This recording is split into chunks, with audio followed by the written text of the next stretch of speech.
welcome back to another episode of the Local Marketing Beat brought to you by Uberall. My name is Christian Hustle, and we're back at it. We have another episode talking about franchises and multi-locations. And for that, we have a great guest today, Melissa Telsrow, president and co-founder of Hyper, a multi-location marketing. Welcome to the show, Melissa. Yeah, thank you for having me. I appreciate it. Yeah, we're excited about this chat. I personally have tons of questions that I want to chat with you, but why don't we start from the beginning? Tell us a little bit about what you do, what Hyper does, and how this comes to be. Yeah, you got it. So Hyper is a digital marketing agency based out of Minneapolis, Minnesota, and we specialize in helping multi-location brands grow and support their local operators. And so we have had our agency just over 10 years now. And Wow. prior to that, my background was actually in franchising. So I worked for about 10 years at a fast-growing coffee franchise. And it was really through that experience of working, at the franchisor level and supporting field teams and the local franchisees. That was really the catalyst for starting Hyper back in 2015 to bring those tools and processes to franchise systems. That's awesome. Well, kudos on 10 years. I mean, sounds like it's going on 11, but that's a big accomplishment. And some of the questions that I wanted to talk about, and we can start by customer behavior, right? How is continuously changing with AI, the way that people are shopping or even just finding a coffee shop is crazy. What are you guys seeing, at your level and with franchises that you guys work with when it comes to that consumer behavior change? Yeah, you're right. And depending on the industry and the vertical, so how considered is that decision? Like for coffee shops, for example, the near me search still continues to be paramount and really important. And I think that's where AI is, for our point of view, just one of the most useful tools in terms of optimizing listings and using AI and agents even to optimize listings at scale. And some of those technical aspects. And then even for more considered decisions, whether it's insurance or nonprofits or some of those other verticals, building trust and authority continues to be part of where we focus on. And really that balance of where are the aspects that make the most sense for AI innovation to hand that off in a way that can be better with a human in the loop. And then what are the aspects that build trust and authority, typically through content and working directly with local operators to tell those stories in those local moments that kind of shape user behavior? Because as I'm sure you know too, I mean, the search is often starting in TikTok. It's starting to validate in Shorts and in social. So we're really leaning into social search insights and how that informs our content calendars to kind of meet customers where they're spending their time, which is oftentimes on their phone. Right. And it is on their phone. And I'm super curious about, in one of my previous presentations I did, I was talking about TikTok being as a search engine, even though we don't think about it like that. But I was asking the audience, right, is how many of you actually search for places? And I still think there's just a little bit more of the younger audience, but it's come a long way.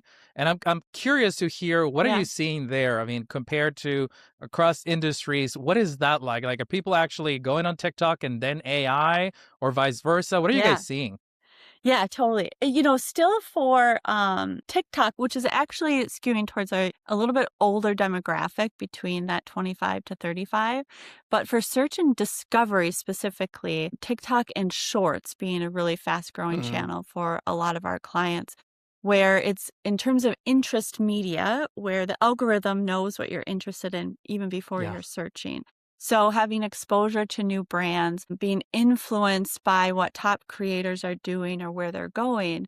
And I think as it relates to, small business owners or multi-location brands, the fact that TikTok recently released a whole locals feed of just content kind of really helps to inform how they're thinking about it too. And we'll look at, when we're looking at the data and top performing content, we like to go down to the post level and see what was, specifically in TikTok, so they make it easy to do this, but what % of views came from the For You page and what % of views came from search. And we're actually tracking that separately in addition to kind of traditional search metrics to show that people are searching for these things. And because you have this content that's answering their search query, you're coming up in search, which then a lot of times too will be fed into Google, right? Hmm. Into Google short form search or other search engines. So it's really kind of looking at the data and using that to inform your content strategy. We've found to be really successful in meeting customers where they're at, for Yeah, I've sure. definitely seen both YouTube Shorts and TikToks on search results, which is great. Yeah, for Sometimes, sure. sometimes a video answers the query better, right, than Yes. having to Yeah, read an that's entire exactly right. article. That's If exactly if right. you had to kind of give me just an estimate average, you don't have to, we won't hold you Sure. accountable. What is that breakdown like? Like people finding the on my page versus actually searching. What does that look like? Oh, for I would say the For You page still dominates, and Uh-huh.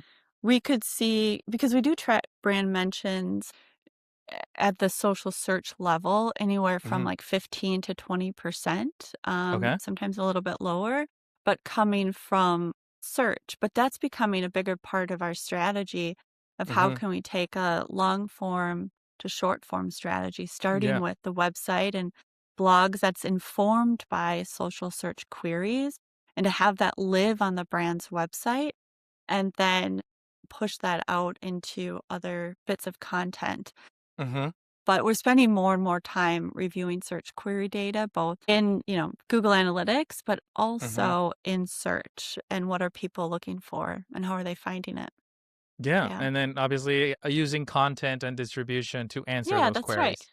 Yeah, for sure. For sure. And are you more excited about, like, let's say TikTok content and targeting those queries and searches for some verticals more particular than others? Like are some of them that you're like, oh, this is gonna be a hit versus other articles maybe they're it's not working as well? Oh, that's a good question. For our nonprofit clients, it's a really smart strategy because people are looking for resources and Mm-hmm. information. I still think it's a little bit of a challenge for proximity search, Mm-hmm. like on Shorts and TikTok. Now, Reels, on the other hand, we're seeing the most success with collaborations and Okay. collaborator contents with other local creators. So Yeah. can we have local partnerships with content creators where we're geotagging? We're using the collaborator invite and going about it in that way. But Okay. yeah, so it's kind of to your point, trying to find the right channel and distribution based on the vertical Mm-hmm. and how people are discovering. And it's like, especially for restaurants and restaurants in particular, as people like to vet the menu and see what does it Yeah. actually look like before they go. And Instagram like tags are a great place to do that, Mm. and Google business profiles, and kind of they just want to see real. And I think Yes. that's, another thread of bringing in real, like real photos, real videos, real people, less polished, because people right now, frankly, are having a hard time trusting content. Like, is this AI generated? Is this real? And so we're trying to make sure that the content for clients is real and approachable in a way that builds that trust and authority. Yeah, you've read my mind. That was the thing that I Ah, wanted to ask you about AI. AI content. I mean, there's so much out there. Obviously, if you mm, have a good yeah, eye, you can spot them, but it's getting harder and harder as yeah, they're getting it is better. getting harder. Are Yeah. you guys testing anything with AI generated content, or you're completely against it? What's your take? Yeah, no, I don't know if it's a hot take, but for us in particular and our clients, and not to say that there might be verticals where it makes the most sense. We kind of have this sacred bubble around content creation, and Okay. that it is original, it's real. And you'll see Hmm. like that's coming out of Hyper. We're using user generated content, we're using content collaborators, employee generated content, EGC is another big topic. And really leaning into that, but using AI for the research to understand top performing hooks, to understanding top performing content within that vertical, and what can we learn from that, and what's the Hmm. framework that seems to be popping off, and then apply that to our original content. So yeah, so we are not producing content Okay. from AI for that reason, for trust and authority. Because it's as well. I mean, I generate or I test with UGC, user generated videos that are AI created, and Oh, some of sure. them look Yeah. so real, right? They It's just do mind look blowing. real. But tell me more Yeah. about this employee generated content because I don't think Yeah. it's come up before. What does that look Oh, like? What's the cool. strategy? EGC. Yeah, the strategy is really again, the trend and the popularity of BTS, so behind the scenes content. Okay. This is another just avenue for that of having employees participate in the content creation and kind of even planning for that. And sometimes they'll do it on their own and Hmm. under certain guidelines, but a lot of times we will build that into the content calendar. Whether it's a tiny mic series we do with one client, which is really Yeah, I love popular. those. Yeah. Yeah, and so whenever they have an event, they'll send out their staff representative who's almost like built a name for himself in the organization as the tiny Mike, and leaning into that of he'll be at the events. But even the latest Gap campaign, part of that campaign was, they had the official campaign launch, they had the teaser, but then they also had their social media team and like a behind the scenes of the social team reacting to the campaign and doing a trend that supported it.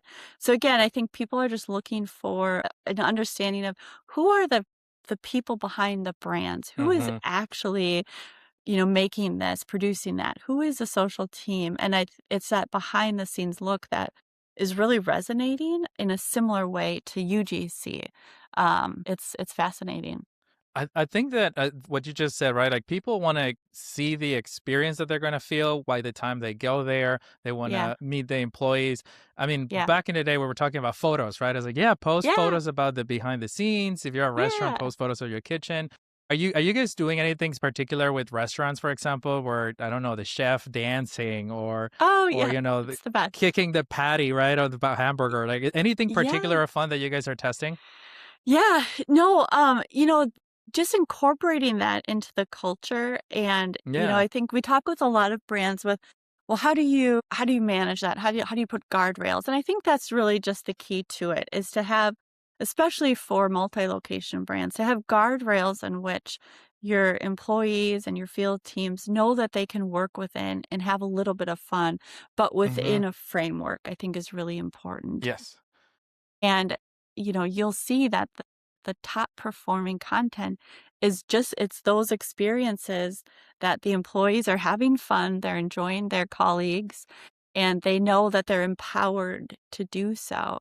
And so I've been talking a lot recently just about how to empower local operators because that's the piece of the differentiator really and the multiplier. Because as the tech platforms become more sophisticated, that level of technical support will kind of be table stakes. Well, everybody will Hmm. have, their technical SEO and reviews being responded to.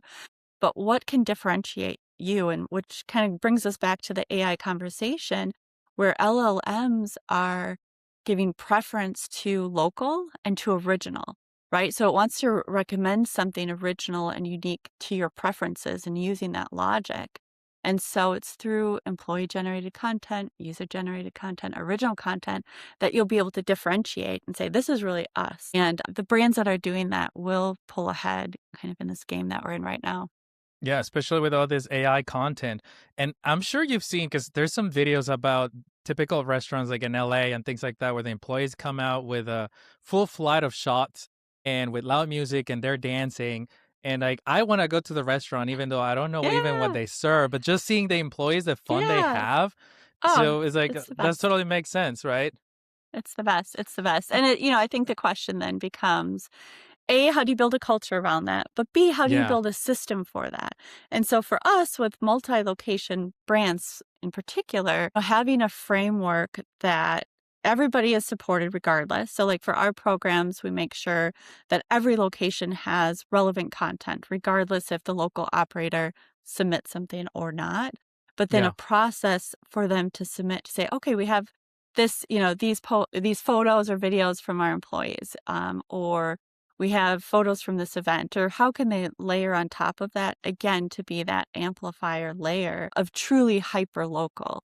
And so having that marketing kind of framework that they can work within, and it just becomes a system. And what we have found that kind of is the flywheel of that all is having as part of that system, communicating across operators of what are their peers doing and what is Hmm. resonating and what's performing the best. At the end of the day, they want business results. So what is Yeah. performing the best, and to help inspire other locations to do something similar or what we're learning. So, it's that communication and kind of reporting loop to say, these are the types of posts that are working. Like, for example, it's funny, like Facebook multi-image posts, kind of like old school, is performing very well, of having like Yeah. almost like a gallery. Like, here's my photo Yeah. gallery, like old school on Facebook, and people are clicking through, and every one of those clicks is a signal that says this is engaging. And we're seeing just really strong results out of Facebook, which, for some brands it's like, of course, but others are like, I didn't think anybody was still on Facebook, but they are. So Yeah. it's We are. funny. Yeah. I'm one of them. Yeah, yeah, totally. Me too. The one thing that I keep hearing more and more often, and I've talked about it before, is the whole, as especially from franchises with 200 locations or 500 locations, Yeah, how do you scale content to that level? Whereas you're not posting the same thing 500 times, but you have that system in the back end where, yeah, hey, totally. the Austin location has content that is very local. The Yep. Houston has, the LA has different content. What do you have any tips there that you can give us on how can they scale without having Yeah. to post the exact same video or content 500 times? Yeah, yeah, yeah, for sure. So I can speak to how we do it at Hyper. There's lots of different ways to crack this code, but what we've found to be successful for publishing thousands of posts a month is having the right tech platform on the back end that allows for dynamic localization, so that Hmm. in one workflow, but typically that's within the caption, Hmm. where we can insert the community name, insert custom fields, local URL links, and things like that as a Okay. baseline. So, like I said, Hmm. everybody gets that. You're covered regardless. And then we have a layer of templates that, within a tool to say, here's your templates for the month that align with our editorial calendar. And the templates are such that they're written, but it says it's not like a graphic, but it's add your 5 photos here, add your video here. And so that they can just upload and schedule that for publishing. Uh, okay. And then, but we always know that there's going to be special use cases. So then we have a system where they can submit a custom post request to say, I'm doing a collaboration with a neighboring business and I need this post. And then we're the managed service layer on top of that, that will just get it done for them. We're not asking them to be content marketing people. Right. And so we found with that kind of three-pronged approach to be really successful. Again, knowing not everybody is going to submit their own local content, but they're covered through Yes. our baseline. Yeah. And the Well, technology on the back end is just, that's foundational. Like, you need that. mhm. And then how do you layer on top of it? Right. Yeah, that's strategy driving that. And I'm sure you've seen mistakes, right? What are some of the mistakes that you're seeing at franchise levels when it comes to this strategy? Yeah, one specific thing that always catches my eye is when a brand has waterfall, I think it's called waterfall content, which means, like, in Facebook, for example, you have your parent page and then your local store pages, and then they have the content just automatically flowing from national to local. But also what that does is, let's say you have comments on one page that also gets cascaded across that ecosystem and it's not local at all. And there's Okay. tools that you can push original content to every page, and to have that waterfall content turned off.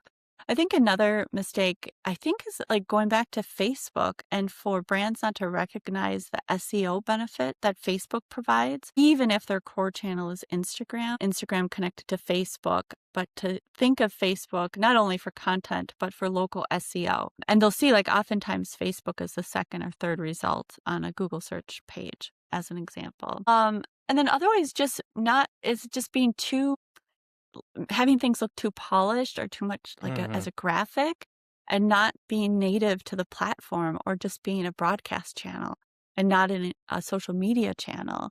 And so, for some brands, they might feel uneasy having that like unpolished Yeah. like photos. But if they would just let the data help inform their content mix, they would see that that's what is resonating with people. And I can see that, Yeah. a very polished professional photo shoot screams as an ad and people just Yeah, scrolls that's through, right. right? Versus Yeah, versus for a sure. selfie or a, not so good photo on your mobile device is going to look a lot more native and probably draw more eyeballs.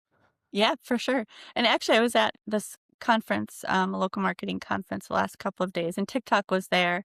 And I think his stat was that UGC that they're seeing on TikTok performs 55% better than the polished Wow. content. Yeah. Yeah, I can Which, see that. I'm just like, yes, we see that, but to have that kind of stat from Yes. TikTok itself was good. You definitely see it in your own data and your own experiments, but once that platform Yeah. comes and kind of corroborates your story, it just all clicks. Yeah, totally. Totally. Awesome. Well, Melissa, I want to thank you so much for joining us today. How can people follow you, connect with you, or they want some help with their content strategy? How can they reach out? Yeah, thanks for asking. So our website is hyperlocalmarketing.com, and that's HIPER, local marketing. So you can find us there. Otherwise, LinkedIn, Instagram, TikTok at hyperlocal with an I. So we hope, reach out if there's any questions and happy to be a resource. Awesome. And just to wrap up, any one takeaway that you can share with our audience? Oh, I would say have fun. Have fun with your social presence. Test and iterate, and really let your think of it in terms of your audience and what they want to consume for entertainment, and meet them where they are. Awesome. Again, thank you Yeah, so much, yeah, Melissa, for my joining pleasure. us. And Thank you. thanks, everybody, for watching this episode. We'll see you on the next one. Bye Yes, bye. thank you. Bye bye.